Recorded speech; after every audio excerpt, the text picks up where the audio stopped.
They're on their way. Here they come.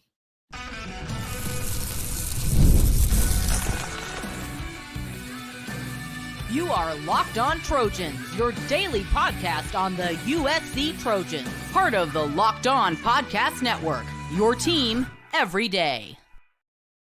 Fight on, everyone. I'm your host, Mark Colkin, and thank you for making Locked On USC part of the Locked On Network your first listen every day. Whether you're watching the show on YouTube, wherever you want to download your podcast, it's available on every platform. This show is always free, and this show always appreciates your support. I hope everyone, I want to start the show off right. Hope everyone's enjoying their Memorial Day weekend. Let's not forget, take a moment to remember why. So, all right, this coming weekend, coming up, you're starting the week off. USC is going to start hosting their official visits. We're going to start this show off, start the week off with a little bit of recruiting news. So that means that I think we're going to have a better idea who's still seriously considering USC and vice versa, who USC is still seriously considering. That's what these official visits really kind of turn out. It's the end result. Coaches get a much better lay of the land. Who's really here for a visit? Who's really seriously interested in USC? Those types of things. One player who I think we know is seriously considering the Trojans. He's committed. He's a 4-star. He's a stud. His name is Hilton Drake Stubbs, plays safety. Young man's from Jacksonville, Florida. He took his unofficial visit to USC back in March. And then a few days later, he was committed. He was part of that whole crawfish boil. It's kind of where Coach Eric Henderson made himself famous. Said hello to the welcome back to college football, I guess is the best way to put it. So his return to LA for his official visit, talking about Hilton Stubbs, this is going to give the staff a chance to kind of build on the relationship and, to see what USC can do for him after football.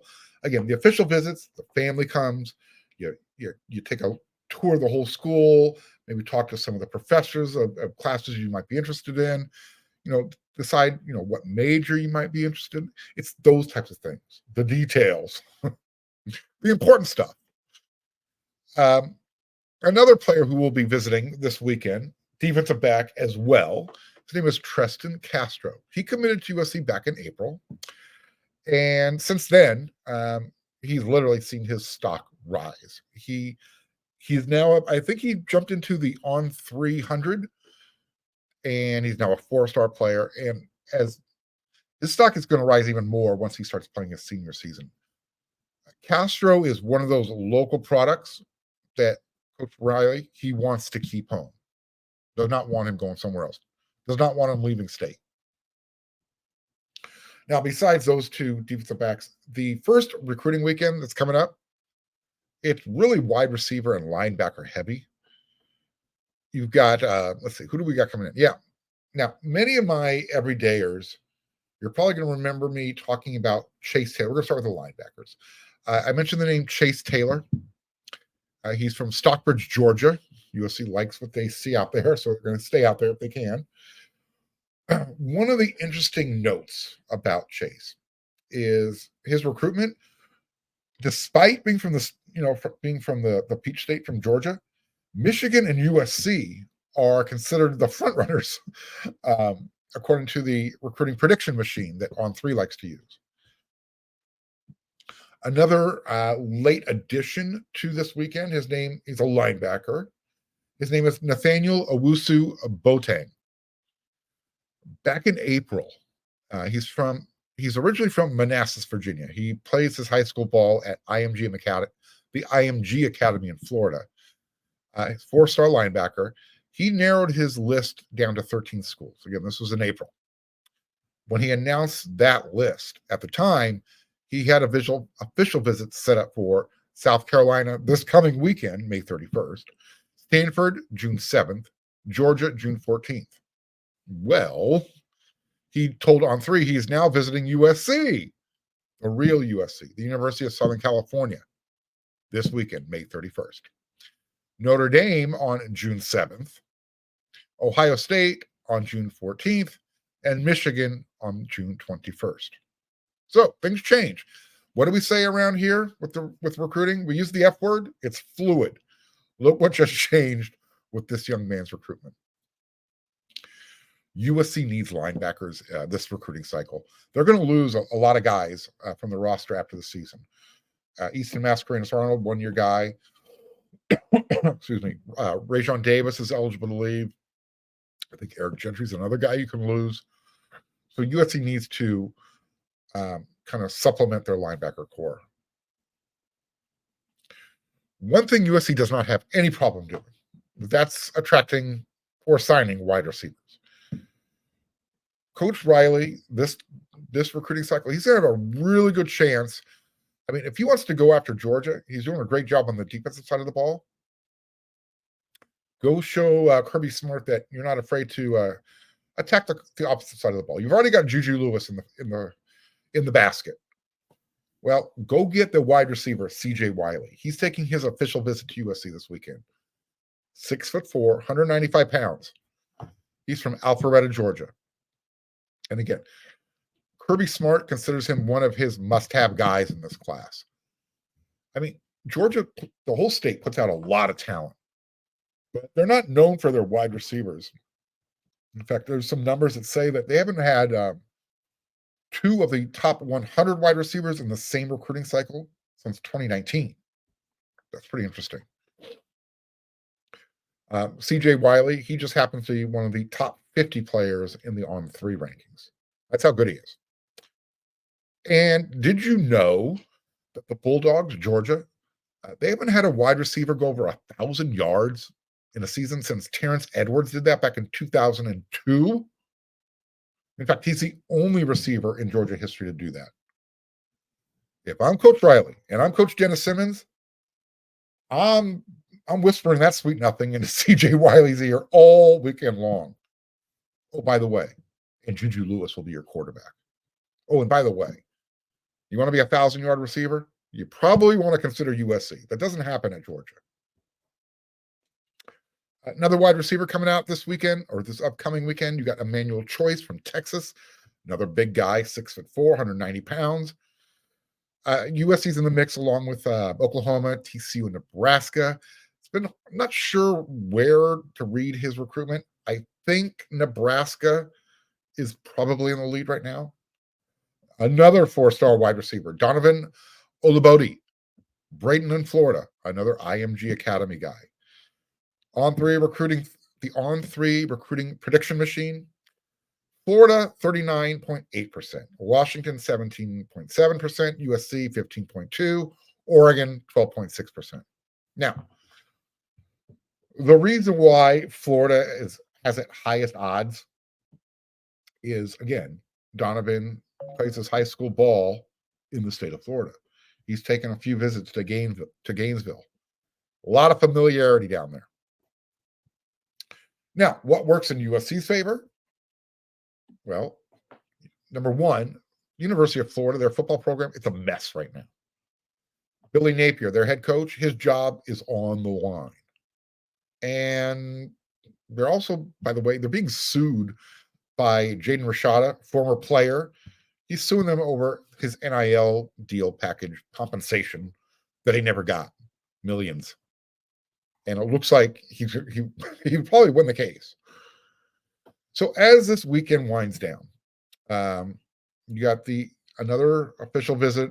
You know, they're going to come to LA this weekend.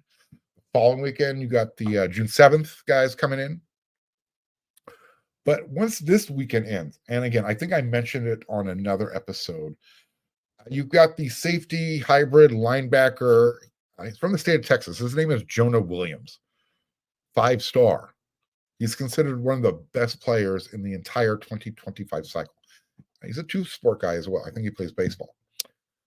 6'3", 205 pounds. He's taking his official visit to USC May 31st through June 2nd. So he'll come in on the back end. I'm not sure exactly what day he shows up. But then he's going to Texas A&M June 6th through the 8th. LSU June 14th through the 16th. And Oregon June 21st through the 23rd. As far as where USC stands or is, with his recruitment, Jonah told the On3 network, there's a couple schools above the rest. You'll have to go over there, pay the subscription and read it.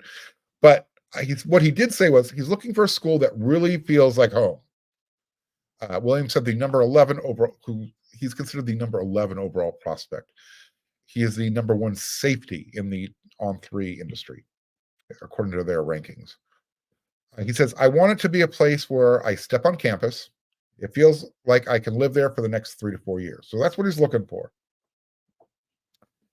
He's been in contact multiple times with USC's defensive coordinator, Antonlynn, and Doug Belk.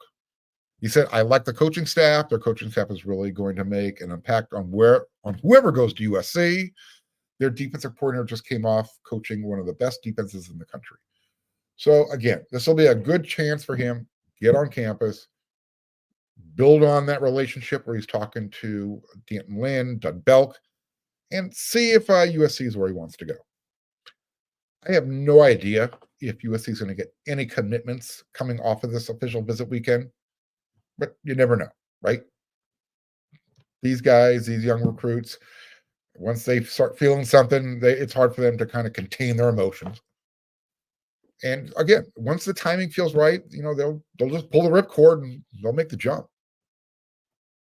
The hard part is going to be keeping them interested as they keep taking those official visits elsewhere after USC. But we'll see what happens. So there's your first official visit weekend. It's coming up. One more quick note before we close out this segment. Scott Schrader over there at wearesc.com, my other place that I'm working when I'm not here on Locked on USC. He was told that there's going to be another transfer commitment this week.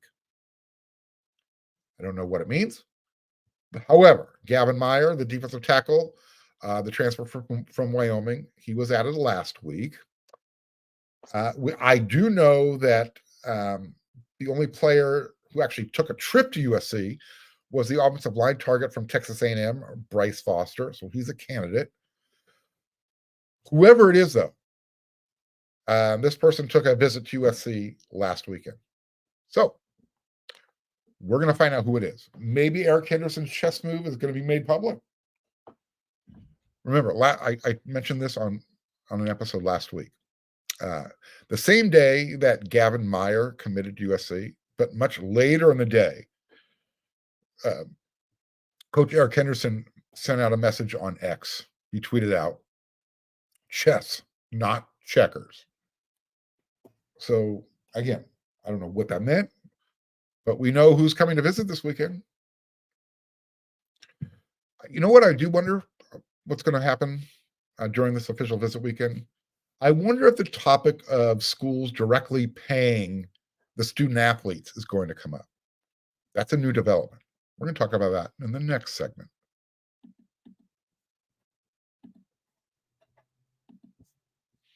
Passion, drive, and patience. What brings home the winning trophy is also what keeps your ride or die alive. And eBay Motors has everything you need to maintain your vehicle and level it up to peak performance. From superchargers, roof racks, exhaust kits, LED headlights, and more. Whether you're into speed, power, or style, eBay Motors has got you covered. With over 122 million parts for your number one ride or die, you'll always find exactly what you're looking for. And with eBay Guaranteed Fit, your part is guaranteed to fit your ride every time or your money back. Because with eBay Motors, you're burning rubber, not cash. With all the parts you need at the prices you want, it's easy to turn your car into that MVP and bring home that win. Keep your ride or die alive at ebaymotors.com. Eligible items only. Exclusions apply. eBay Guaranteed Fit. Only available to U.S. customers. Are you watching Fox Sports or ESPN on the TV all day? You're turning it down because everybody's yelling and screaming and shouting? Make the switch to Locked on Sports today. It's a free 24/7 sports streaming channel programmed for you every day to bring you the biggest sports stories without all the screaming. Locked on Sports Today brings you can't-miss analysis, opinions, and news. And it's streaming 24/7 on YouTube or the free Amazon Fire TV channels app, part of the Locked on Podcast Network, your team every day. Well, it's time. It's time to say goodbye to college football. The NCAA, it's served its last meal. Just like the Pac-12 conference, It's done. It's over. After holding on to the idea that college athletes were amateurs, as well as making life miserable for hundreds and thousands of people. I mean, college football as we know it, it's over. It's time to say hello to USC's new semi-pro football team. Yeah. Forget about it. Forget your team logo that you grew up dreaming of playing college football for. Done. Those days of playing for USC, being a part of a tradition, making history. Look, unless the Trojans football club feels you're worth it financially, you're probably going to be looking to play elsewhere. It took longer than it should have, but the time has finally arrived when schools can now pay the student athletes directly. Yeah, it's true. This means teenagers can be employed by the University of Southern California on a full-time basis. The Power Five conferences and the NCAA Board of Governors voted last Thursday to accept the settlement of 3 antitrust cases that create a new structure for the sport.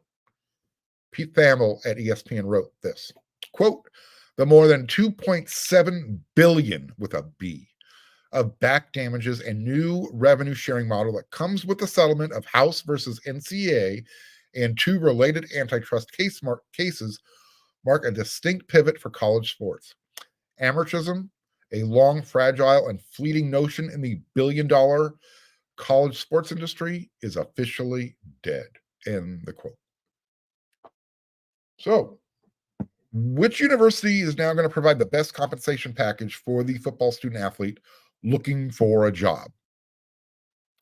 Because the old way of doing things, like paying the players under the table, that's been replaced by the fair labor laws.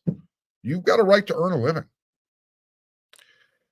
If you were a really good high school athlete, good football player, and you're looking for a way to support yourself, put yourself through college, then why not play football?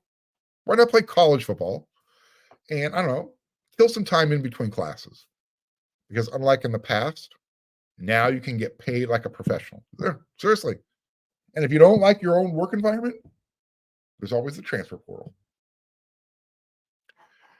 Literally, it's unfortunate, but I think we're witnessing the death of college football as we know it.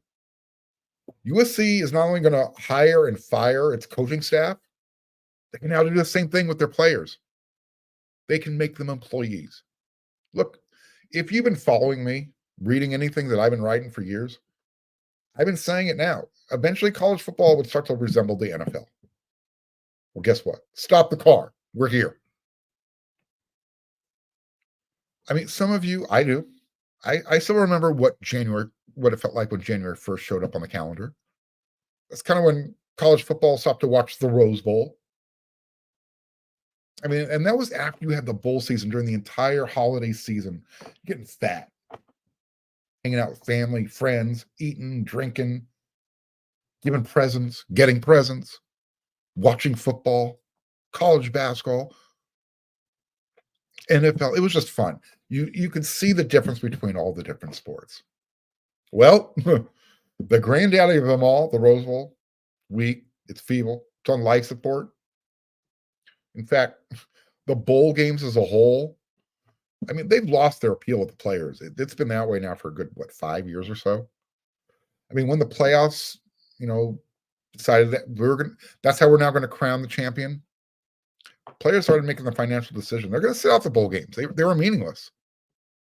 They were going to get ready for their professional life in the NFL. And now with the 12-team playoff format starting this year, instead of players declining whether or not to play in a bowl game, I'm serious. You might see teams doing the exact same thing. And think about it. How many teams politely told the NIT tournament, thanks, no thanks, we don't want to go? Look, the schools are going to call it a business decision, right?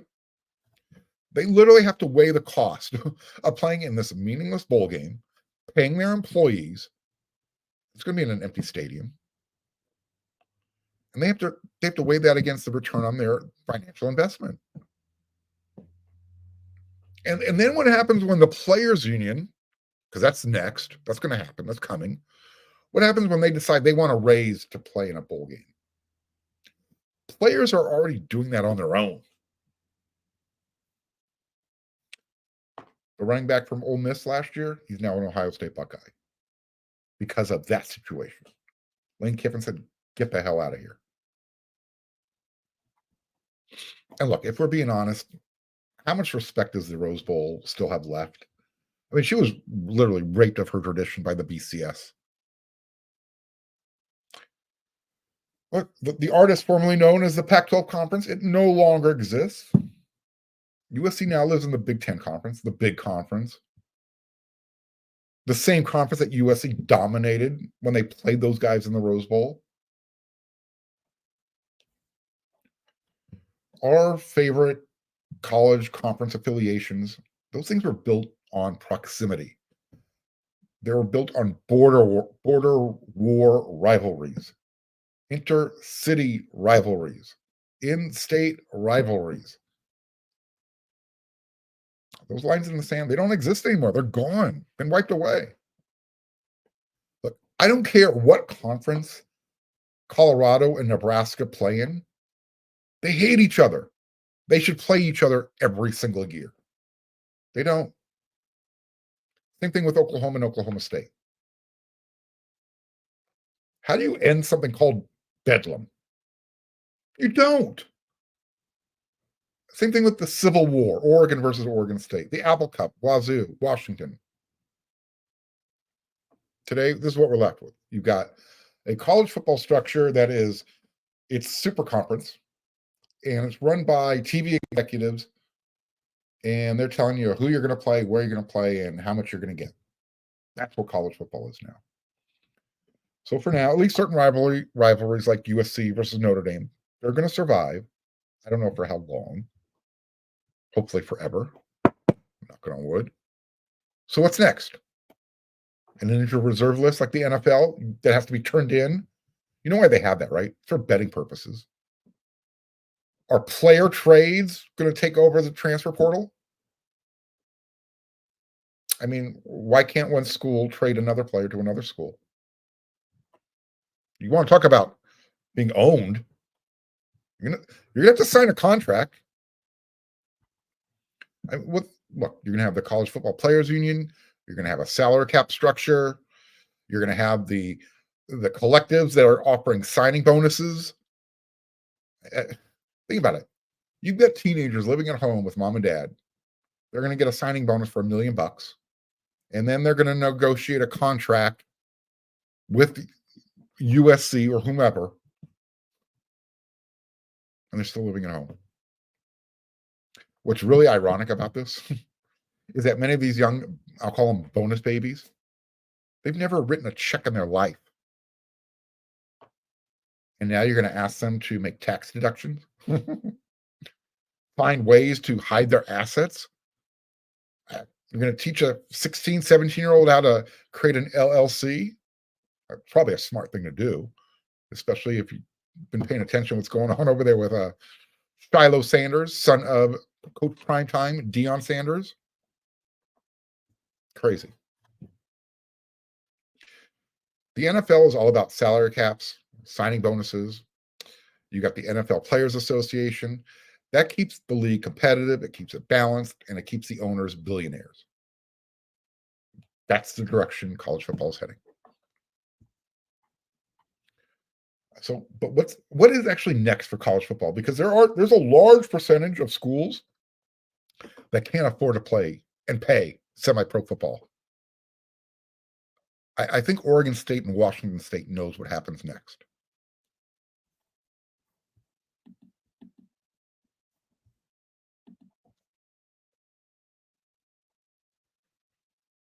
Hey, all right. So let's give a fight on to the USC baseball team. They deserve one.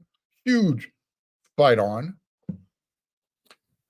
People might not know this because it's been a while, but USC still is considered the diamond, the pinnacle, the best baseball program that college baseball has ever seen. They've got 12 national championships under their belt. I get it. The last one came when Mike Gillespie was still coaching them. I was back in 1997. Look, the Trojans, they made it to the Pac-12 conference final. It was the end of the Pac-12 era. So the only thing that would have ended it better is had USC won the game. Excuse me. I know I don't talk about them a lot on the show. In fact, I think I mentioned them maybe twice during the season. But this USC baseball team, they got on a bus every single day during the season because they had to go find an open practice field. They had to go to either Loyola Marymount, I think El Camino JC. They had to go find a practice field because Dato is under construction. They were staying in hotels every weekend. They were playing their games down in Irvine. If the selection committee wants one of the hottest teams in college baseball right now, and I think what you would call resilient, you look no further than USC. And it would definitely make up for the injustice of what happened last year when they were left out of the tournament. Last year's team was 34-23.